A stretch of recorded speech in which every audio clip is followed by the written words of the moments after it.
তো বেশি কথা বলতে চাই না।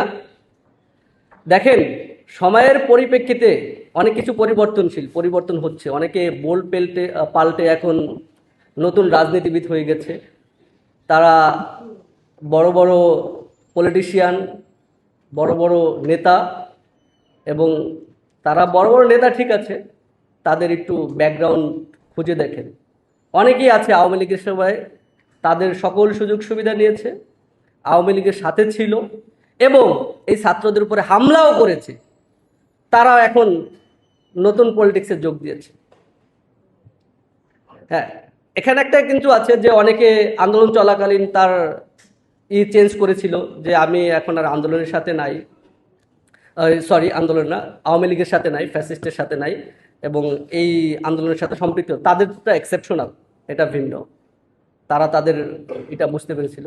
কিন্তু যারা মানে একটা স্ট্যাটাস আসছিল, আগে যা করেছিলেন, মানে এতদিন সঙ্গে ছিলাম, এখন আর সঙ্গে থাকতে পারছি না। মনে আছে ঘটনাটা ফেসবুকের?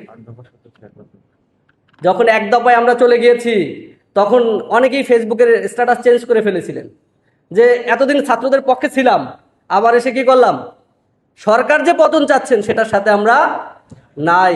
এই স্ট্যাটাসগুলো গণ অভ্যুত্থান চায় নাই। তারা কিন্তু সেই স্ট্যাটাসকে ডিলিট করে পিছনের গুলা প্রুফ দিয়ে দেখায় যে আমরা ভালো হয়ে গিয়েছিলাম। এই বিষয়গুলো আছে, এগুলো ফলো করতে হবে। সুতরাং বেশি কথা বলবো না, আমি এখানেই শেষ করতে চাচ্ছি। এই সরকারের প্রতি আস্থা রাখতে চাচ্ছি এবং সরকারকে বলতে চাচ্ছি, দৃঢ় কণ্ঠেই বলতে চাচ্ছি, আমাদের আহত ভাইরা হসপিটালে আছে, হসপিটালে চিকিৎসা নিতে গিয়ে অনেক বিড়ম্বনাও পোহাতে হচ্ছে। আপনারা যে স্বাস্থ্য কার্ডটা দিয়েছেন ওটা অনেক জায়গায় কার্যকর হচ্ছে না, শুধুমাত্র সরকারি হসপিটাল ছাড়া।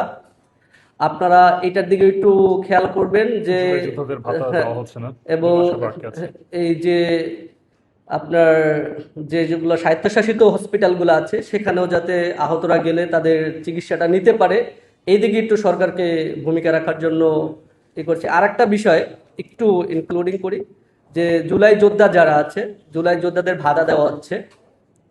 মাঝখানে দেখেছি 1 মাস 2 মাস বন্ধ ছিল, দিতে পারছে না। এটা কি সরকারের ফান্ডিং সমস্যা কিনা সেটাও জানি না, দিতে পারে না, তারপর আবার দেওয়া শুরু করেছে। কিন্তু আমি সরকারকে বলতে যাচ্ছি, যারা একবারে অঙ্গহানি, হাঁটতে চলতে পারছে না, তাদেরকে আপনারা ভাতা দিন। আমরা যারা সুস্থ, আমাদেরকে ভাতা না দিয়ে আমাদেরকে একটা চাকরির কর্মসংস্থানের ব্যবস্থা করে দিন। নয়তো আবারও একটা সময় যায় বৈষম্য সৃষ্টি হবে যে তারা তো জুলাই যুদ্ধ করে ভাতা নিয়েছে, টাকা নিয়েছে। আমরা সেই অপবাদ নিতে চাচ্ছি না, সেই অপবাদের অংশীদার আমরা হতে চাচ্ছি না।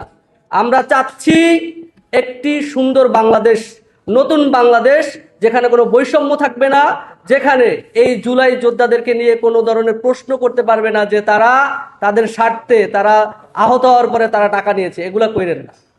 এবং আরেকটু বিষয় ইনক্লুড করতে চাই, জুলাই আন্দোলনে যারা আলাদা আলাদা ছিলেন, আমরা এক ব্যানারে এসেছি, সকলকে নিয়ে একসাথে ঐক্যবদ্ধ থাকুন, নতুন বাংলাদেশ গড়ে তুলুন।